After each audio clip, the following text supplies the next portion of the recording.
జై సేవలాల్.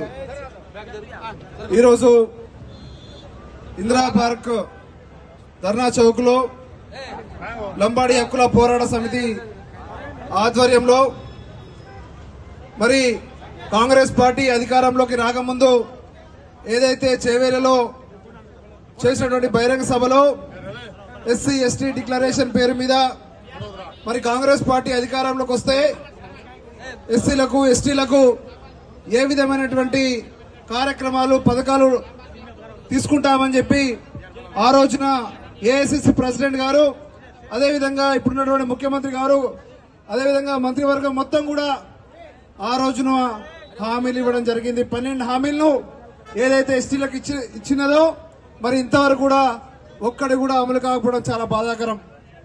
మరి ఎందుకు చేతగాని హామీలు ఇచ్చి ప్రజలను మోసం చేసి ఇవాళ అధికారం వచ్చింది, ఇవాళ మేము ఏం చేసినా నడుస్తా అని చెప్పి ఎందుకు వ్యవహరిస్తున్నారని చెప్పి కూడా ఇవాళ మేము ప్రశ్నిస్తా ఉన్నాం.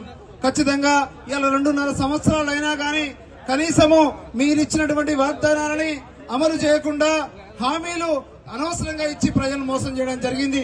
దీన్ని ప్రజలందరూ కూడా ఇలా లంబాడి బిడ్డలందరూ కూడా గమనిస్తా ఉన్నారు. ఖచ్చితంగా మీరు ఇచ్చినటువంటి హామీల్ని నెరవేర్చకుంటే ఇవాళ మరొక ఉద్యమానికి లంబాడి ప్రజలు తిరుగుబాటు కూడా సిద్ధమవుతారని కూడా తెలియజేస్తా ఉన్నాం.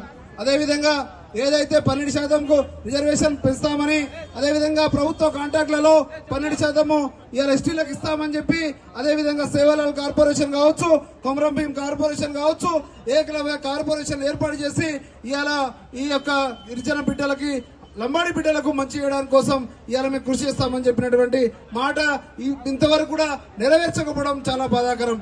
అదేవిధంగా ఏదైతే ఇవాళ లంబాడి బిడ్డలకు కనీసం కూడా మంత్రివర్గంలో చోటు లేకుండా మంత్రివర్గంలో ఇవాళ కనీసం మంత్రిని కూడా ఇవ్వకపోవడాన్ని మేము తీవ్రంగా ఖండిస్తా ఉన్నాం. ఖచ్చితంగా ఏదైతే ఈ మధ్య కాలంలో పేపర్లు వస్తా ఉన్నాయి, జూన్ లో మంత్రివర్గ విస్తరణ ఉంటుంది.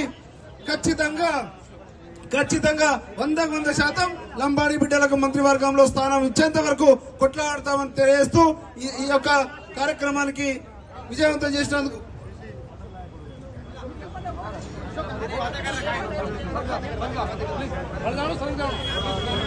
ఖచ్చితంగా రాబోయే రోజుల్లో ఎల్హెచ్పిఎస్ తో పాటుగా ఇలా తెలంగాణ గిరిజన శక్తి కావచ్చు, ఇక్కడ వచ్చినటువంటి అన్ని గిరిజన సంఘాలు ఉమ్మడి కార్యాచరణతోని మా హక్కుల కోసం పోరాడడానికి రాజ్యాంగం డాక్టర్ బిఆర్ అంబేద్కర్ ఇచ్చినటువంటి హక్కుల కోసం మాకు రావాల్సినటువంటి ప్రతి దాని కోసం ఇవాళ పార్టీలకు అతీతంగా ఒకటై కొట్లాడతామని చెప్పి తెలియజేస్తూ ఈ అవకాశం ఇచ్చినటువంటి మిత్రుడు అశోక్ నాయక్ గారికి హృదయపూర్వక ధన్యవాదాలు. Thank you.